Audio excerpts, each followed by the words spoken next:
بسم الله الرحمن الرحيم والصلاة والسلام على أفضل المرسلين سيدنا محمد. النهاردة إن شاء الله هنتكلم عن أباتشي اير فلو. دايما في دماغنا لما كنا بنيجي نتعامل مع الداتا، عندنا نوعين من الداتا انجكشن. تمام، يا إما هي بسحبها عن طريق باتش، يعني باتش كل يوم في وقت معين بسحب الداتا، يا إما الداتا بتاعتي عبارة عن ريل تايم، يعني زي ما بتتعدل في السورس بتتعدل عندي كمان في الدلتا ليك بتاعتي.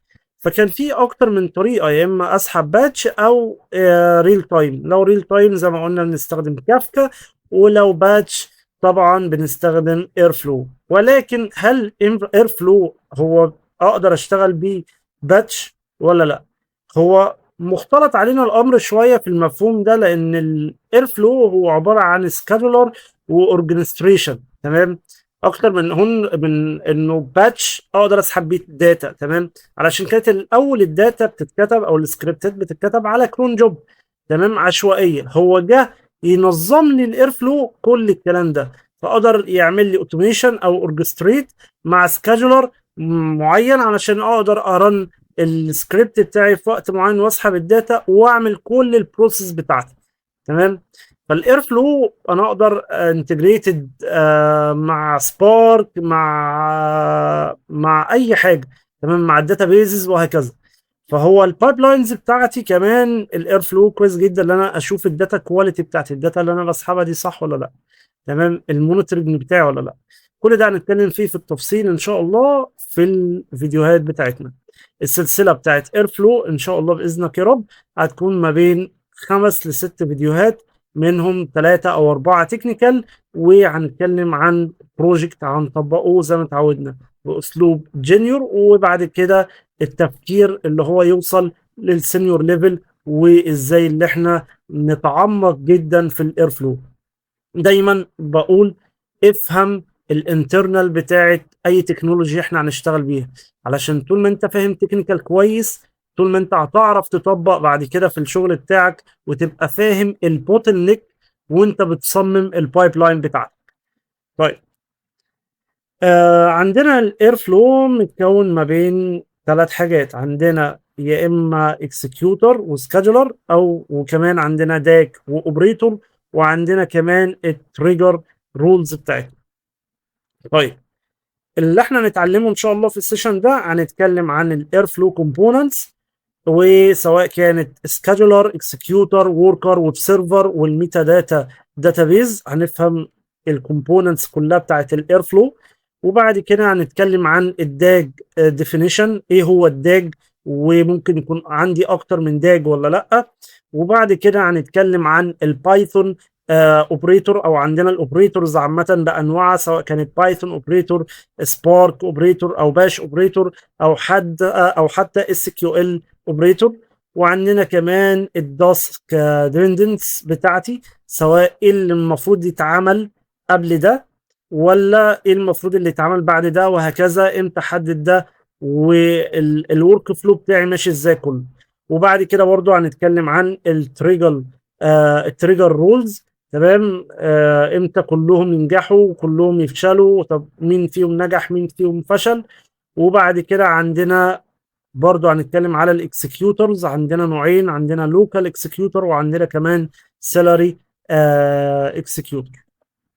طيب، زمان اي مهندس داتا انجينيرنج كان بيشتغل على البيانات اللي هو بيسحب الداتا ببايب لاين بتاعته. تمام، بيانات الطلبات، ومثلا ينظفها ويحسب لي مثلا ريفينيو، ويحسب لي مثلا توتال اوردرز وهكذا، وبعد كده يقوم باعتها لفريق البي اي مثلا في اي وقت في اليوم. المشكله كانت ايه؟ اللي انا بكتب كرون جوبز سكريبتات بايثون طبعا عشوائيه. لو حاجه فشلت انا ما اعرفش، ما تبعتليش ايميل او ما اقدرش اتراك الموضوع ده. فما حدش يعرف الا لما يكون البيانات بتتاخر عليا وانا عندي الداشبورد بتاعتي واقعه. تمام، او مش فاهم ايه اللي بيحصل. تمام، عندي الداتا باين فيها انها غلط. فالاير فلو بقى هو ده الحل بتاعي عشان يدير كل الكلام ده. تمام، يديني اولويه إيه اللي بيحصل، تمام، وايه اللي المفروض ما يحصلش على ده. والورك فلو بتاعي بيوريني ماشي ازاي. يعني انا لو بعمل بايب لاين ببقى شايف بعيني البايب لاين ماشيه ازاي، وايه المفروض يتنفذ الاول. يعني مثلا انا بسحب الداتا، فبيوريك انك انت بتسحب الداتا الاول، وبعد كده بتنظفها، وبعد كده بتبعتها لفريق البي اي او لفريق الماشين ليرنينج انجينيرز، تمام، علشان يقدروا يشتغلوا على الداتا. طب لو لا قدر الله حصل مثلا في مراحل التنظيف في داتا غلط عندي وقعت لي البايب لاين، تمام، انا ممكن ما اعرفش، لا بيتبعت لي في ايميل بروفايدر اللي يبعت لي عليه رسائل اقدر اخش اشوف المشكله فين واحلها. سواء بقى كانت على الايميل بتاعي، وكمان اقدر اخش من المونيتورنج. الاير فلو بيوفر ويب سيرفر تقدر تخش تتراك البايب لاين بتاعتك وتشوف المشاكل ايه بالظبط وتحلها. طيب، مكونات الاير فلو احنا بنتكلم في ايه؟ في اربع مكونات رئيسيه، تمام. اولهم الويب سيرفر بتاع اليو اي علشان اقدر اشوف اللي بيحصل جوه. تانيهم الميتا داتا داتابيز بتاعتي عشان افهم حاله كل داج وهكذا. وبعد كده عندي سكادولر اللي هو عندي مثلا كل يوم الساعه 6، تمام، روح شغل لي حاجه معينه، فالسكريبت بتاعي يروح يشتغل، السكادولر يبعت للاكسكيوتر والاكسكيوتر ينفذوا التاسك، تمام. فانا عندي السكادولر هو اللي بيبعت للاكسكيوتر والوركرز عشان يشتغلوا على التاسكس بتاعتهم، تمام. يبقى تاني اليو اي هي اللي انا براقب منه الداج بيحصل فيه ايه، تمام. الميتا داتابيز ده اللي بيخزن لي الحاله بتاعتي، لو الحاله بتاعت الداج نجحت يقول لي انها نجحت، بقت متخزنه عندي في داتابيز اقدر ارجع لها، تمام. لو الحاله وقعت او في فشل او في اي حاجه اتبعت لي ايميل عشان اخش اشوف الحاله ديت تفاصيلها، فبتكون ستور في الداتابيز بتاعتي، تمام. طيب. طيب مين بقى اللي بيحدد ميعاد الشغل؟ إيه اللي بيحصل مثلا علشان ابقى عارف ان الداج ده هيشتغل امتى وهيتكرر قد ايه وهكذا؟ فعندي لكل داج عندي ستارت ديت بتاعي، انا عارف ان الداج ده هيشتغل يوم ايه بالظبط، تمام، وانا عايزه يتكرر قد ايه. فعشان كده عندنا حاجه اسمها سكادجولر ايه انترفال. ولو النظام مثلا وقف، تمام، هل هيرجع يشتغل تاني من الاول ولا لا؟ فعندي حالة برضو اسمها الكاتشب، تمام، لازم نبقى فاهمين الفرق ما بينهم. طيب الفرق ما بينهم ايه بقى؟ الستارت ديت سهلة، انا عارف هيبتدي امتى. طيب السكادول بتاعي انترفال بتاعي، انا عارف ان التاسك ده هيتنفذ امتى، يومي ولا كل ساعة مثلا، تمام، او كل 10 دقائق او كل ساعة او كل 5 ساعات او كل 12 ساعة او كل يوم ولا كل اسبوع ولا كل شهر وهكذا.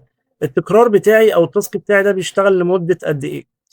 الكاتشب بتاعي لو انا دلوقتي عملنا ايه، التاسك بتاعي انا قلت له اشتغل يوم واحد مثلا في شهر ايه 7، تمام، اديت له الستارت ديت بتاعه، والنهارده مثلا يوم 15/7، تمام. فايه اللي هيحصل لو الكاتشب بفلوس، قصدي بفولس، سوري. لو الكاتشب بفولس، فايه اللي هيحصل؟ هيشغل بس النهارده.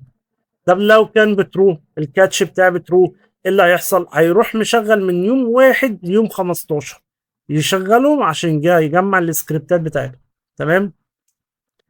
طيب برضو خلينا نجيب قلم ده. برضو لو احنا شايفين ان الداج، انا بكتب الداج اهو فروم اير فلو امبورت داج، تمام. هو الداج ده اختصار لايه؟ حاجه اسمها دايركتد سايكليك جراف، تمام. ده الجراف بتاعي اللي انا ببقى شايف انيو تاسك يتنفذ الاول وانيو تاسك بعديه، وبعرف التاسك جواه وهكذا. فانا عندي الداج اي دي، انا عندي اكتر من داج، وزي ما اتفقنا كل حاجه اي حاجه فيها علاقه باي دي بتبقى يونيك علشان اقدر ابقى مهتم جدا بالحته ديت. يعني انا مثلا عندي داج وظيفته معينه اللي هو يقوم ساحب لي مثلا بيانات الاوردر وينظفها ويبعتها للبي اي، تمام. عندي مثلا داج تانية للبيمنت، فالبيمنت ده داج منفصله خالص عن الداج الاولى، برضو وظيفته اللي هو بيعمل انتجريشن للبيمنت تولز ويسحب لي الانفورميشن ويبعتها برضو للبي اي او للماشين ليرنينج عشان ابريدكت الفود ديتكشن ولا لا، تمام. طيب عندي الستارت ديت اليوم بتاعي، فانا ممكن استخدم المديول بتاعي بتاع الديت تايم اللي انا بديله الير وبعد كده الشهر وبعد كده اليوم. عندي السكادجول بتاعي انترفال، انا عايزه مثلا كل يوم الستة الصبح، في عندنا بيتكتب بكرون جوب، او ممكن اكتبه برضو بالديت تايم، وديت برضو لما ندخل في المشاريع هنشوفها ان شاء الله. عندنا الكاتش اب بفولز، هي الفكره بتاعتي لو انا دلوقتي النهارده 1/1/2026 انا كتبت الستارت ديت بتاعي كده، بس وليكن انا بشغل الديك ده النهارده، فلو اديته بترو ايه اللي هيحصل؟ هيقوم مشغل لي من 1/1/2026 لحد شهر 7 مثلا 2026، وهيفضل يشغل لي ايه وانا قايل له كل يوم 6 الصبح، يعني هيبقى شغال لي كل يوم من 1/1 لحد 20/7 او 1/7 او ايا يكن الديت اللي انا فيه النهارده. فلازم تديها له فولس لو انت شغال برودكشن. تمام. ليه؟ علشان ممكن وانا شغال برودكشن احتاج كل يوم وهكذا. حاجه اقول لك انت بتيجي في اوقات انا عايز مثلا اسحب او داج معين انا اشتغلت عليه في فتره كنت بسحبه فعلا كل يوم، وبعد كده وقفته. تمام. عملت انهانسمنت في حاجه معينه، وبعد كده عايز اسحب من اول وجديد، فبدل ما اغير من الستارت ديت بتاعي، لا انا بديله فرصه عشان يبتدي من وقت ما انا برن الداج بتاعي. يعني انا بخش مثلا في اليو اي بقول له رن لي الداج، او تاني يوم الساعه 6 الصبح هيرن لوحده. تمام. ما يجيبش الرن من اول التاريخ اللي انا حطيت فيه الستارت ديت بتاعي، وعشان كمان يبقى دوكيومنتد معايا، ابقى انا فاهم الداج ده ابتدى امتى. عشان ممكن سؤال يجي لي انا دلوقتي ليه استنى مثلا، ليه اعمل 1/1/2026؟ تمام. ما انا اعمله من تاريخ النهارده، بس انت الداج ده انت فعلا كنت بتستفيد بيه 1/1/2026، فعشان تبقى عندك ايه النولج، او تبقى عارف ان الديك ده انت استخدمته امتى وبدأت فيه امتى. تمام. هنا برضو زي ما بقول لحضراتكم، هنا الكاتشب بترو، يعني انت شغلته من يوم واحد لازم تشغل لحد اليوم اللي انت فيه. تمام. لا انت بفولز علشان نتجنب الحتة دي. تمام. طيب، عندنا دلوقتي حاجة اسمها الاوبريتورز. بمعنى ايه؟ انا دلوقتي عشان اسحب داتا من اي بي اي، فانا مثلا محتاج اريكوست الاي بي اي ديت، وبعد كده انشئ مثلا فانكشن بتاعت فانكشن مثلا بايثون بتسحب لي الداتا ديت، وبعد كده مثلا احطها في حته تانية مثلا سواء كانت سبارك جوب او عايز احطها جوه الداتابيز. تمام. فانا محتاج اكتر من طول في الحياه، يعني مثلا انا دلوقتي وانا بفتش مثلا الاي بي اي، فانا محتاج اتاكد ان الاي بي اي ديت بتبعت لي مثلا ريسبونس كود اللي هو 200 عشان اتاكد ان الاي بي اي دي شغاله. تمام. فانا بجربها فين؟ مثلا ببنج مثلا على الباور شيل. تمام. بديله الباور شيل واليو ار ال بتاع الاي بي اي، فلو الاي بي اي فعلا شغاله مش واقعه، تمام، هيطلع لي مثلا الستاتس كود بتاعي ب 200. لو وقع مثلا هيقول لي مثلا 403 او 500 او ايا يكن الكود. تمام. بس انا قبل ما اشتغل ببنج علشان اعرف ان الاي بي اي بتاعتي شغاله ولا لا. تمام. عشان وارد انها تقع فتبني في اللومز. فانا في الطبيعي ان انا كنت كعمر افتح الباور شيل، ابنج الاول. تمام. اخش اشغل الفانكشن بتاعتي بتاعت بايثون. تمام. جابت لي الداتا من الاي بي اي، اروح احطها مثلا في داتابيز او احطها في سبارك. تمام. استخدمت اكتر من اداه، فبدل ما استخدمهم بايدي، لا الاير فلو عمل لك الموضوع ده اوتوميشن وجميل جدا. تمام. ازاي؟ عن طريق حاجه اسمها الاوبريتورز. الاوبريتورز ممكن يبقى عندك باش اوبريتور، يعني تقدر تكتب الكوماند اللي انت بتكتبها في الباور شيل في الباش اوبريتور. تقدر تكتب بايثون كود. تمام. في مثلا بايثون كود في البايثون اوبريتور، بدل مثلا ما كنت بترن بايثون سكريبت لوحده، لا انت عملت فايل عملت فيه فانكشن بتاعتك اللي هي بتهندل الداتا وبتعمل مراحل الترانسفورميشن كلها، وبعد كده تستدعي الفانكشن ديت جوه البايثون اوبريتور، وتقدر بعد كده تاخد الداتا ديت من الفانكشن ديت وتحطها جوه الداتابيز بتاعتك، تعمل لها مثلا مراحل الانهانسمنت بتاعتك وتدخلها جوه الداتابيز، او تبعتها لسبارك عن طريق يا اما سبارك اوبريتور، او لو انت شغال مع داتابيز هتلاقي سيكوال اوبريتور. تمام. فهنلاقي مثلا ان تعريف اصلا الاوبريتور بيتكلم في ايه. مثلا لو انا بتكلم في بايثون اوبريتور، فبديله البايثون اوبريتور بتفتح قوسين بديله التاسك اي دي بتاعنا. تمام. وهو بيعمل ايه، وبعد كده باجي اقول له مثلا البايثون كولابل بتاعي اللي هي الفانكشن اللي انا بستدعيها. عملت فانكشن اسمها فيتش اوردر، مجرد ما انا بقول الفانكشن ديت فانكشن بتشتغل جوه الداج بتاعي. تمام. نفس الفكره بالظبط في الباش اوبريتور. هنا ممكن ما اعملهاش فانكشن، هنا بكتب الكوماند بنفسه. يعني مثلا هنا قلت له مثلا ايه، هتلاقي ما بين كل عمليه وعمليه بيحصل فيه حاجه تمبوري للفايلز بتاعتي، فانا عايز امسح الملفات المؤقته ديت، فاقول له مثلا اديت له امر ان انا ريموف الملفات ديت. تمام. وعندي مثلا كتبت انا كود سبارك ده في ملف بايثون، فجيت قلت له هنا ان السبارك سمت اوبريتور بتاعك انك تنفذ لي مين الملف ده، فبياخد الداتا مثلا من بايثون اوبريتور ويبعتها لسبارك علشان سبارك يعمل مثلا مراحل الكليننج كلها او يحطها جوه الدلتا ليك. تمام. او ممكن ابدل سبارك اصلا بالداتابيز وهكذا. طيب. آه طبعا كل حاجه ليها ترتيب. تمام. كل حاجه ليها ترتيب، وده جالي بيه اللي هو ايه، الترتيب بتاعت التاسك اللي عندي. تمام. انا عندي تاسكز، تمام، انا عايز اعرف ترتيب كل واحده فيهم، ما ينفعش واحده تشتغل قبل الثانيه وهكذا. تمام. فده اللي بيتحكم لي فيه الاير فلو. بمجرد مثلا زي ما احنا كنا عاملين الاوبريتور الثلاثه اللي هي الفيتش اي بي اي، ومثلا عندنا الكلين اب فيتش بي اي والكلين اب، وكمان عندنا البروسيس بتاعت البيج داتا. فانا عندي الثلاثه اوبريتور دول، فجيت قلت له الاول انت هتسحب لي مين الفيتش الاي بي اي بتاعتي، وبعد كده هتعمل لي ليها كلين للداتا، وبعد كده هتروح تحطها لي في السبارك. تمام. السبارك بتاعي علشان ايه، اعمل البروسيس بتاعتي. طيب انت جيت مشيتها ازاي؟ باجي اكتبها له في التاسك بتاعي بعد الداج، وديت برضو هناخدها بالتفصيل ان شاء الله.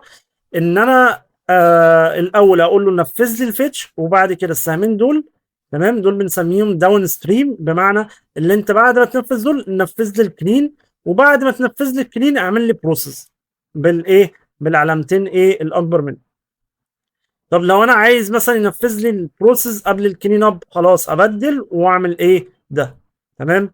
او ممكن اكتبها الاول، يعني مثلا ايه، عندك الكلين داتا دوت سيت اب ستريم للفيتش داتا، الفيتش ابي اي. فكده ايه اللي بيحصل؟ اللي بيحصل اللي هو بيجيب لي، بيعمل لي الاول كلين بعد كده يعمل لي فيتش.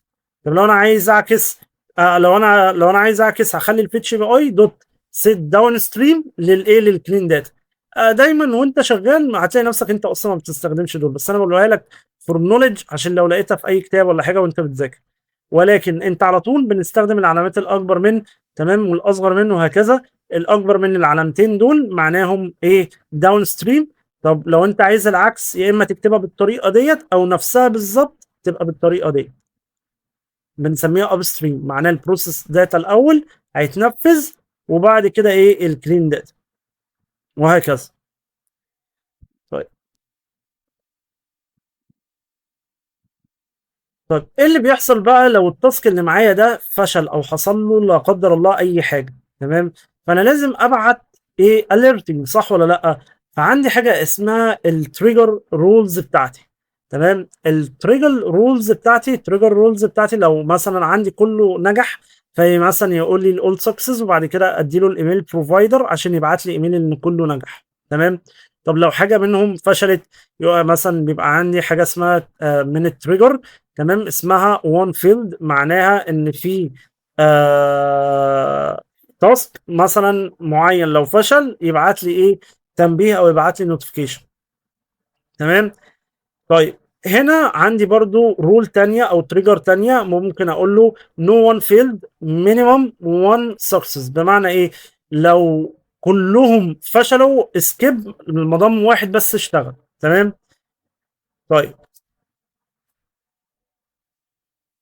عندي اخر حاجه هنتكلم عنها في الانترودكشن بتاعتنا هي الاكسكيوتور بتاعت الاير فلو. كده كده فهمنا الاير فلو بيتكون من ايه.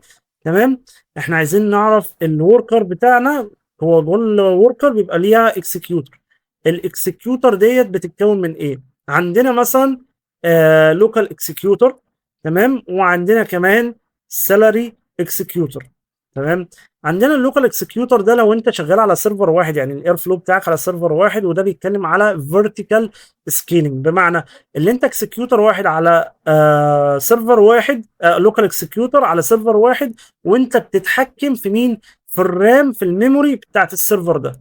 تمام، فده بنسميه فيرتيكال سكيلينج، بمعنى اللي انت لما تعوز مثلا تزود وركر، تمام، مش هتزود سيرفرات، لا انت هتعمل ايه؟ هتزود الرامات بتاعت السيرفر ده، تمام، او السي بي يو بتاعه، لكن مش هتقدر تزود السيرفرات. فعشان كده بنشتغل بالاكسكيوتر ده اسمه لوكال. الكلام ده لو انت الشغل بتاعك في البرودكشن على سيرفر واحد. طب انا لو انا بتعامل مع داتا كتير وعايز البيج داتا ديت اتعامل معاه على اكتر من اكسكيوتور، هنا بنستخدم حاجه تانية اسمها سالاري اكسكيوتور. الفكره من سالاري اكسكيوتور، السالاري بتاعك انت عندك اكتر من سيرفر، فده بيخدم حاجه اسمها الهوريزونتال سكيلينج، اللي انا اكبر بس بالعرض. بمعنى ايه اكبر بالعرض؟ يعني اللي انا دلوقتي عندي السيرفر شغال عليه، بس انا عندي البيج داتا، وانا محتاج عشان اقدر اعالج البيج داتا ديت محتاج ريسورسز اعلى، تمام. بدل ما ازود الرامات وادخل في تكلفه، لا انا ممكن اعمل سيرفرات منفصله، تمام، كنودز، بحيث لو سيرفر وقع التاني بيكمل وهكذا، تمام. فده بنسميه ايه؟ هوريزونتال سكيلينج، تمام، التوسع الافقي. فساعتها مثلا اكسكيوتر معين بينجست الداتا، واكسكيوتر معين من على سيرفر تاني بيعمل ايه؟ ترانسفورميشن للداتا، واكسكيوتر تالت مثلا بيطلع الاجريجيشن ويكتب لي البيزنس بتاعي، تمام، وهكذا. يبقى كل سيرفر متحكم في حاجه معينه. لكن في اللوكال لا، انت العمليه من اند تو اند بتعملها في سيرفر واحد بس. السيرفر ده لو وقع العمليه كلها تبوظ، الاير فلو كله يقع، تمام، الاورجستريت بتاعي كله يقع، البايب لاين بتاعتي كلها تفشل. لكن مثلا السالري اكسكيوتر بتاعي لو انا بتعامل مع البيج داتا، لو عمليه فشلت انا عرفت المشكله فين، لكن الباقي شغال، فاقدر اصلح المشكله بسرعه او ابدل السيرفر، ما عنديش اي مشكله، تمام. فامتى استخدم ده او امتى استخدم ده؟ يعني انا في البرودكشن مش طول الوقت هتستخدم سالري، ومش طول الوقت اللوكال ينفع للديفلوبمنت. الفكره كلها اللي بيتحكم، تمام، طبيعه الداتا، التعامل مع الداتا بتاعتي كبيره قد ايه، تمام، هل الريسورسز بتاعت السيرفر اللي انا شغال عليها تستحمل ولا لا، وهكذا. فالموضوع الجمال فيه ان انا مش آلة بكتب كود، لا انا بفكر الاول قبل ما اكتب الكود. يعني انا دلوقتي عايز اعمل اير فلو بايب لاين، تمام، وعندي مثلا هستخدم فيها هجيب داتا من مثلا داتابيز، تمام، هروح اتصل بداتابيز، وبعد كده اجيب الداتا ديت واعمل مراحل الترانسفورميشن بتاعتي، وبعد كده علود الداتا ديت في مثلا دلتا ليك، تمام، او سيبنا من دلتا ليك في داتابيز تاني عشان نبسط الامور. فانا عندي مثلا داتابيز بتاعت السورس شغاله اول تي بي، وانا عايز احطها في الداتابيز مثلا وليكن داتا وير هاوس زي سنو فليك او مثلا كليك هاوس، لو انا عايز اشتغل اولاب واطلع بي اي للداشبورد بتاعتي. فالجورني ديت هنتكلم مثلا لو انا بجيب داتا مثلا لترافيك معين، مثلا عمليات دفع، فعمليات دفع ديت فيها لوجز كبيره جدا، فداتا حجمها كبير جدا. فانا دلوقتي الداتا ديت مش هتنفع على سكيل سيرفر واحد، لا انا لازم اكبر السيرفر بتاعي، تمام. فانا عشان اقدر اتعامل مع السيرفر ما يحصلوش داون، فانا هستخدم السالاري اكسكيوتور عشان اعمل هوريزونتال سكيلينج. ولكن انا بتعامل مثلا مع داتا عاديه، الاي كوميرس، الاي كوميرس ديت بجيب مثلا الاوردرات اللي بتطلع، الاوردرات مش كتير الا في مرحله مثلا البلاك فرايداي او الوايت فرايداي، تمام. فانت عندك في الوقت ده مثلا بيدخل ملايين من اليوزر على المنصات الشهيره طبعا، فانت محتاج تشتغل هوريزونتال سكيلينج بسالاري. لكن في الطبيعي انت شايف ان الداتا حجمها مش كبير، فانا ممكن اشتغل لوكال عادي جدا. عندنا برضو ملخص للموضوع، انا بكتب الداك فايلز بتاعي كان بايثون، بعد كده عندي السكادولر بيعمل ايه؟ بيقرر لي مين اللي هيشتغل وامتى، تمام، وبعد كده بيبعت للاكسكيوتور، تمام. الاكسكيوتورز زي ما اتفقنا سواء كان لوكال لو على سيرفر واحد، سيلري على كذا سيرفر، تمام. وكل اكسكيوتور من دول هو اللي بيقرر يوزع الشغل على انه وركر، تمام. كل وركر بيشتغل بيسجل النتيجة سواء نجحت أو فشلت، وبيروح يخزن لي النتيجة ديت على الداتابيز بتاعتي، بنسميها ميتا داتا دي بي، تمام، بتكون غالبا بوست جريس. بعد كده أنا عايز أظهر الداتا ديت عشان أشوف أعمل مونيتورنج للشغل بتاعي، سواء كانت على ويب سيرفر، بشغل اليو اي بتاعي وبيقول لي والله هي نجحت أو فشلت. طيب لو فشلت إيه اللي بيحصل؟ مثلا ممكن يبعت لي نوتيفيكيشن عن طريق اي ايميل بروفايدر. وكمان ممكن مثلا يبعت لي لوجز او ايا يكن، يعني الموضوع ايه، كده كده الداتا عندي، الحاله بتاعتي متخزنه عندي في داتابيس. وبرده هنا مثال بيقول لي ايه، بيقول لي السايكل بتاعتي بتبقى ماشيه ازاي لما انا ببني الداك بتاعي. يقول لي الستارت ديت بتاعك، طب هو كاتشب ولا لا؟ لو كاتشب فعلا يبقى بترو، يبقى شغال لي كل الايام تمام، من اول 1/1/2025 لحد اليوم اللي اشتغل فيه الداج. تمام، وده هيدك كبير جدا. لو بفولس تمام، بيشغل اقرب وقت هيشتغل فيه الداج، مثلا لو يوم 6 الصبح، او لو انا شغلته مانوال بايدي. وهنا مثال برضو في كيس البرودكشن مثلا، او في واحنا شغالين، وديت هنشوفها كتير جدا. انا بنيت داج بكتبه اهو تمام، وبديله مثلا الستارت والاند بتاعي، وبعد كده احدد مين اللي يبتدي، ده الستارت وده الاند، وهكذا. تمام. ممكن برضو اشير مع حضراتكم ديت از بي دي اف. تمام، وده مثال واقعي اللي بيحصل. انا عندي مثلا داتا، فانا عملت فانكشن ببايثون عاديه جدا بتعمل ترانسفورميشن للداتا بتاعتي. فايه اللي هيحصل؟ انا هشغل الداج بتاعي، وليكن هي عباره عن سيلز بايب لاين، اديتها الاي دي، وبعد كده الستارت ديت، وهي هتشتغل كل يوم، والكاتشب بتاعي بفولس. وبعد كده بنيت الداج از حاجه اسمها كونتكست مانجر، دي مفهوم ادفانسد في بايثون. هنلاقيه عندنا مثلا الكلين اب بتاعي. قلت له في مرحله الكلين اب شغل لي الباش اوبريتور. ليه؟ عشان تنظف لي الملفات اللي هي ايه، المؤقته، التيم فايلز. فاديته امر مثلا جيب لي التيم فايل بتاعتي، وبعد كده امسح لي لحد مثلا 7 ايام او ايا يكن. بعد كده بنيت البايثون اوبريتور بتاعي، قلت له مثلا عندي ترانسفورم، دي وظيفتها بايثون اوبريتور، الاي دي بتاعها انها بتعمل لي ترانسفورمنج للداتا، وبتشغل مين؟ البايثون الترانسفورميشن للداتا، البايثون كولاب بتاعتي اللي هي ترانسفورميشن للداتا اللي انا كتبتها هنا، او ممكن اكتبها في ملف منفصل واعمل لها امبورت، مفيش اي مشكله. بعد ما عملت الترانسفورميشن عايز اشيلها مثلا في ايه، في سبارك. فانا مثلا جيت ناديت على سبارك سامت اوبريتور بتاعي، قلت له انت ليك الاجريجيشن، واديت له مكان السكريبت بتاعي اللي انا كاتب بيه الكود بتاعي. وبعد كده اديت له كونكشن اي دي عشان يتصل بسبارك على السيرفر معين. انت كده كده انا وانا بشغل سبارك بكون بشغله على دوكر مثلا، على سيرفيس معينه ليها بورت وهكذا. فاديت له الكونكشن بتاعي، وديت برضو هنشوفها. وبعد كده اديت له كمان اقدر اتحكم في الميموري، تاخد بس 4 جيجا رام من الشغل بتاعي علشان الدنيا ما تدخلش في بعضها. واقدر كمان احدد النمبر اوف اكسكيوتورز بتاعتي، انا عندي كام واحد هيقدر يعالج الداتا دي. وطبعا عملت الاولويه اللي انت هتشغل الاول الكلين اب بتاعك، وبعد كده تعمل ترانسفورميشن للداتا، وبعد كده تبني السبارك جوب بتاعتك. طيب، عندنا برضو التاسك الديبندنسي بتاعتي. انا عندي قلت له انت هتلود الداتا الاول، بعد كده هتعمل لي ترانسفورميشن، تقدر تعمل لي جنريت ريبورت او سند ميل. تمام، وبعد كده تبتدي بعد ما تخلص تعمل لي، يا اما تحطه في اركايف او الداتابيز عامه.